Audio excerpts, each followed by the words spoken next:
You probably have a shelf like this. Rice, honey, salt, a few cans in back, bought once and forgotten because somebody said these never go bad. Here is the problem. Expire is the wrong word. The real question is whether that food still works when you need it. Near the end of this list is a jar most people trust completely, sitting next to another jar that looks identical but fails in a fraction of the time. Most people never notice until it is too late. Here is the pattern nobody tells you about.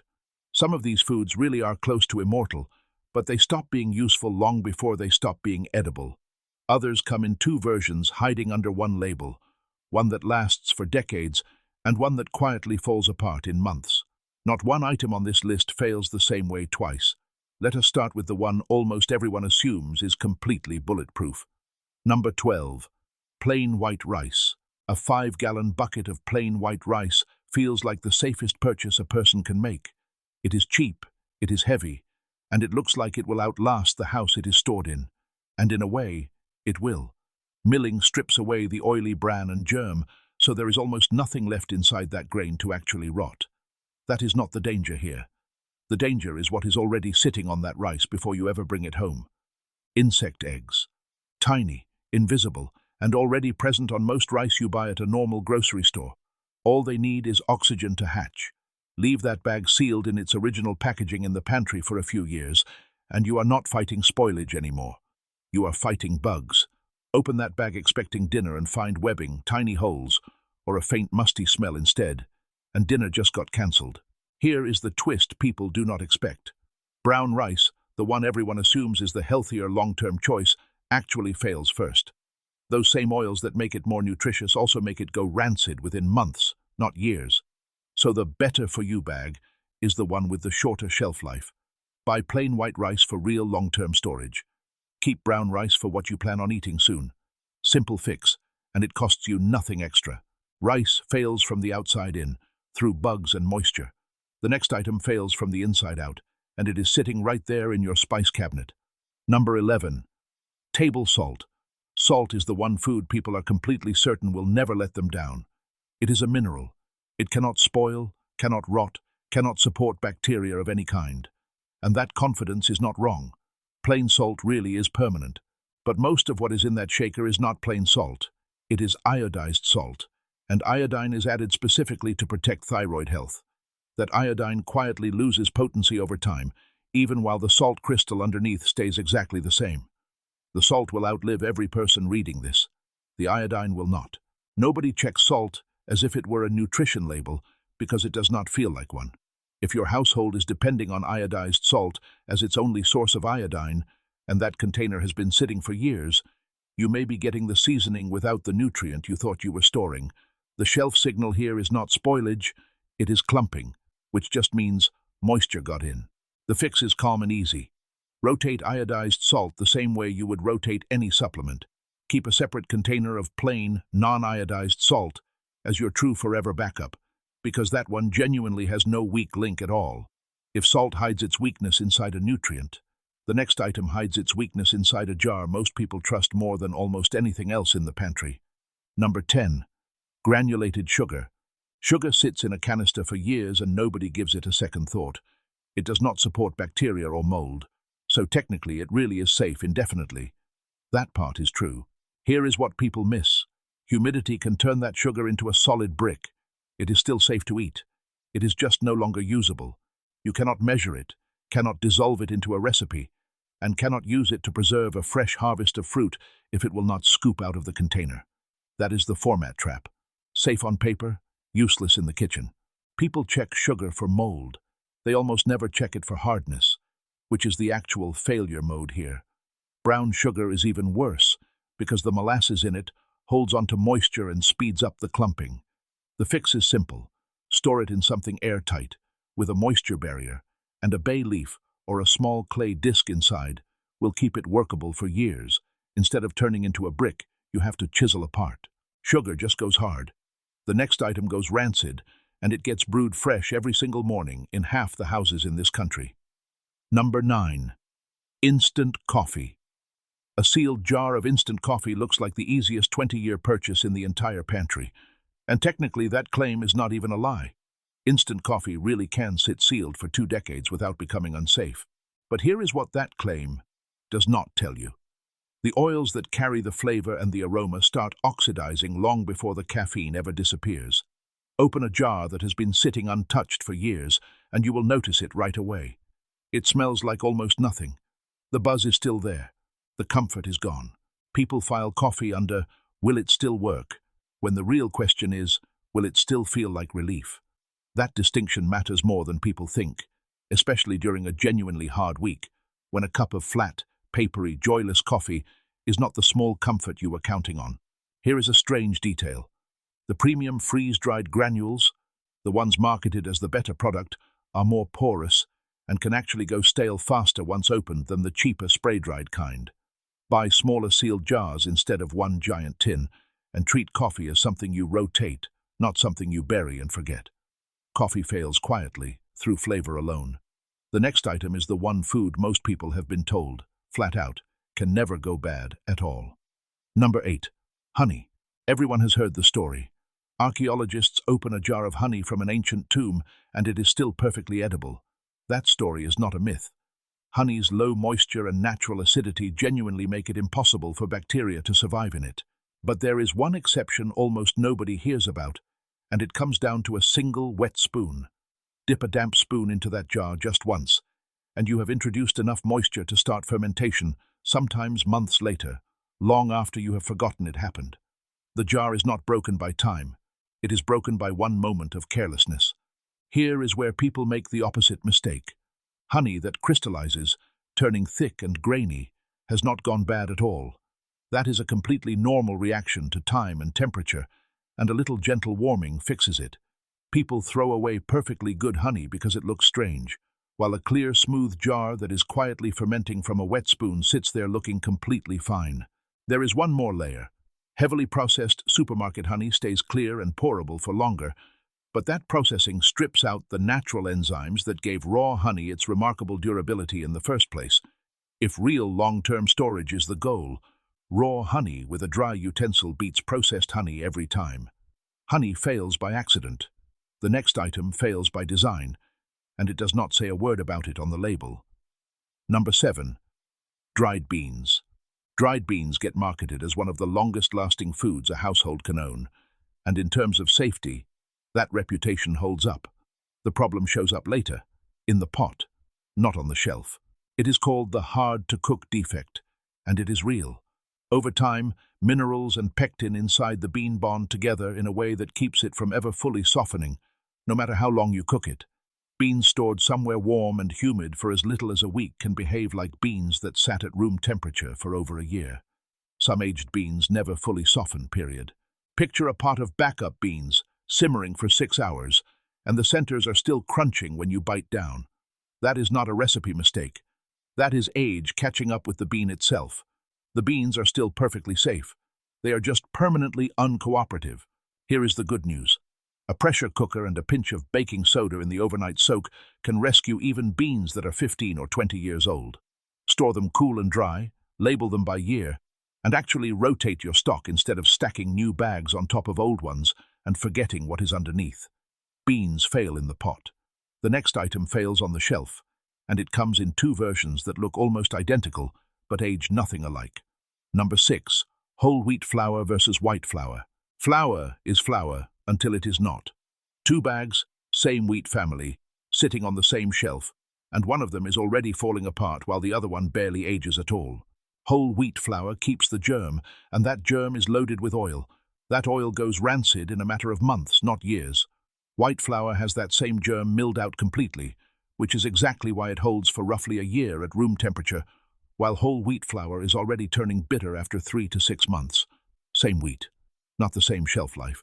Most people never think about it, because a bag of flour feels like the most boring, most interchangeable item in the whole store. They grab whichever bag is cheaper or feels healthier that week.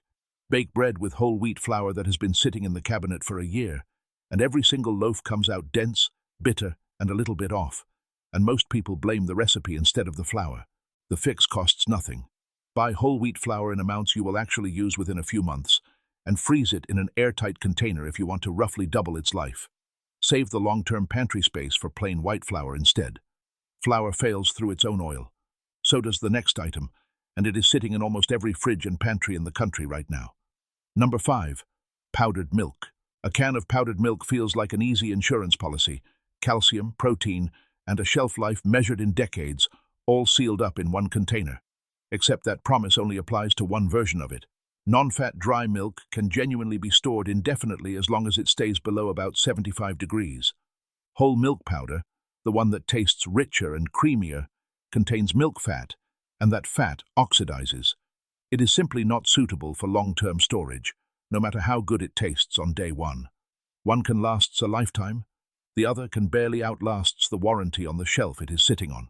People assume milk powder is one product, and plenty of households choose whole milk powder specifically because it tastes better, without realizing that decision quietly erases most of its storage value. Open a can during a genuinely hard month expecting a 10-year backup, and instead get a sour, dusty smell because it was the whole fat version the whole time. Even the non-fat version has a limit.